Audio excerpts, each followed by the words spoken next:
Hello friends, कैसे हो आप सब। उम्मीद करती हूँ कि आप सब लोग बहुत अच्छे होंगे। अन्नपूर्णा दिव्य चैनल में एक बार फिर से मैं दिव्या आप लोग का बहुत बहुत स्वागत करती हूँ।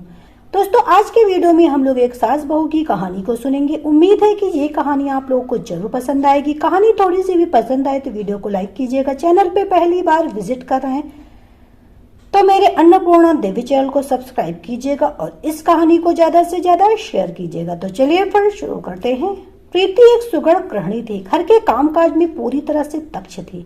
अपने घर परिवार रिश्तेदार सभी उसके इस गुण की तारीफ किए बिना नहीं रहते थे। एक से एक स्वादिष्ट भोजन बनाना प्रीति को आता था।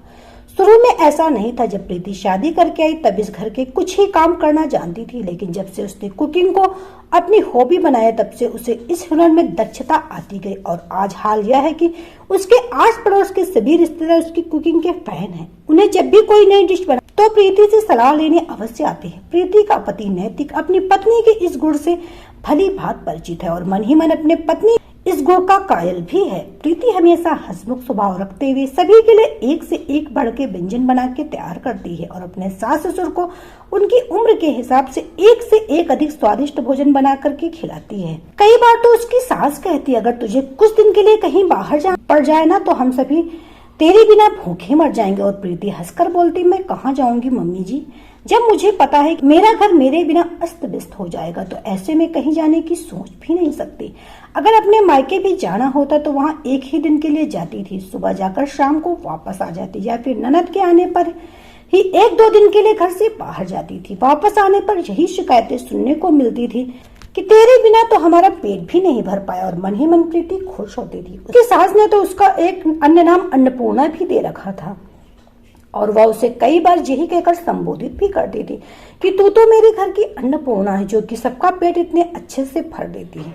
कहा भी जाता है ना कि दोस्तों, इंसान के दिल में घुसने का रास्ता उस पेट से ही होकर गुजरता है। प्रीति के पति का टिफिन शेयर करने के लिए उनके कई दोस्तों में होड़ मची रहती थी। एक बार उनके बॉस ने देखा कि नैतिक के टिफिन के लिए लड़ाई मची है तो उन्होंने कहा, आखिर ऐसा क्या खास बात है भाई। उन्होंने कहा, आज मैं भी प्रीति भाभी जी के हाथ का खाना टेस्ट करना चाहूंगा।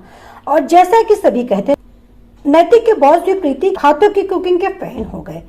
वह बोले, बड़े खुशकिस्मत हो भाई जो तुम्हारे पास इतना अच्छा घर का खाना खिलाने वाली बीवी है। बातों बातों में नैतिक ने अपने बॉस को और उनके परिवार को खाने के लिए आमंत्रित कर लिया। अगले ही दिन संडे था तो नैतिक ने कहा, सर आप कल संडे को ही क्यों नहीं आ जाते घर पर, हम सभी को बहुत अच्छा लगेगा। मेरी मम्मी पापा को भी आपसे मिलकर बहुत खुशी होगी। आप प्रीति के हाथ का खाना भी खाइएगा। घर जाकर नैतिक ने देखा कि प्रीति की तबीयत आज कुछ ठीक नहीं है और उसे तेज बुखार है तो वो परेशान हो उठा। उसकी परेशानी देखकर प्रीति ने कहा, क्या बात हुई नैतिक, जब से आप ऑफिस से आए परेशान है। तो नैतिक ने प्रीति को अपनी समस्या बताई कि उसने कल बॉस को खाने पर आमंत्रित कर लिया है। अब तुम्हारी तबीयत ठीक नहीं तो सब कैसे मैनेज होगा।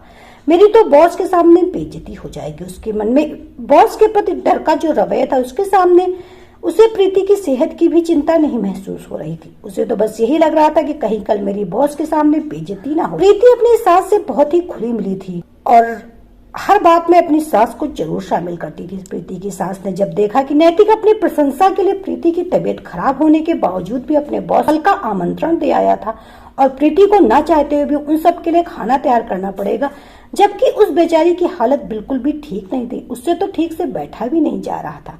प्रीति ने कहा, कोई बात नहीं, मैं सब मैनेज कर लूंगी। उसकी सास ने प्रीति को डांट लगाते हुए कहा कि बॉस को फोन करके तुमसे मना नहीं किया जाता, जब तुम्हारी तबीयत ठीक नहीं तुम कैसे खाना बनाओगी। एक ये मूर्ख कहीं का बेटा कहते हुए शर्म आती है मुझे। जब तुझे दिख रहा है कि तेरी पत्नी की तबीयत ठीक नहीं तो किसी और दिन आमंत्रित कर ले, जरूरी थोड़ा है कल ही। उन्हें अपनी मजबूरी बता। ये सोचते हैं कि बॉस और स्टाफ के सामने मेरी बेइज्जती हो जाएगी और तुमको अपनी पत्नी की तबीयत नहीं दिख रही। अरे पत्नी है तेरी, वह कोलू का बैल थोड़े ही बीमारी की हालत में बेचारी कैसे खाना बनाए। शर्म नहीं आती तुझे। नैतिक अपनी माँ के मुंह से ऐसी बात सुनकर शर्मसार हो गए। उसको बार बार यही महसूस हो रहा था कि उसके बारे में क्या सोचेंगे, उसके बॉस व दोस्तों के सामने क्या मुंह दिखाएगा।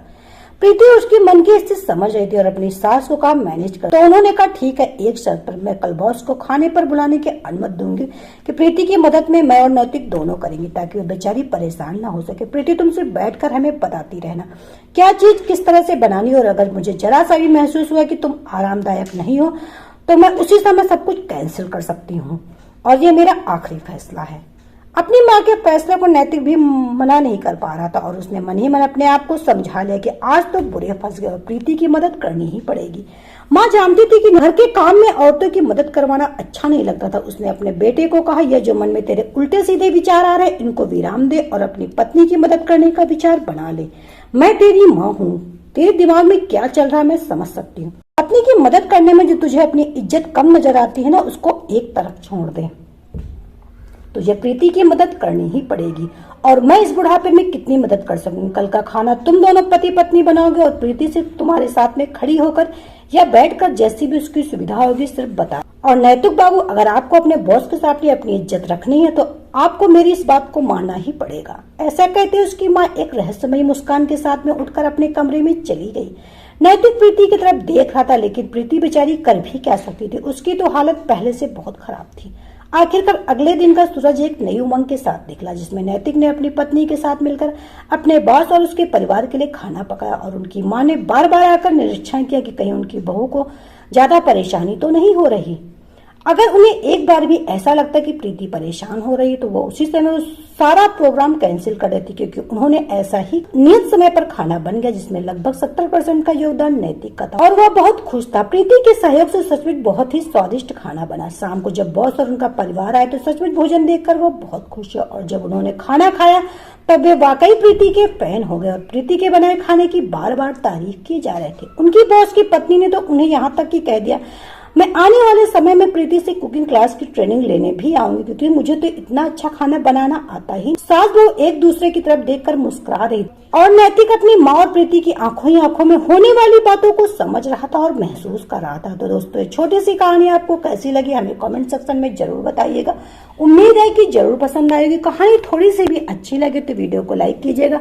चैनल पे पहली बार विजिट कर रहे हैं तो अन्नपूर्णा दिव्य चैनल को सब्सक्राइब कीजिएगा और इस कहानी को ज्यादा से ज्यादा शेयर कीजिएगा। तो चलिए फिर मिलते हैं नई कहानी के साथ नई। तब तक के लिए bye bye. Subscribe now and press the bell icon. Never miss an update.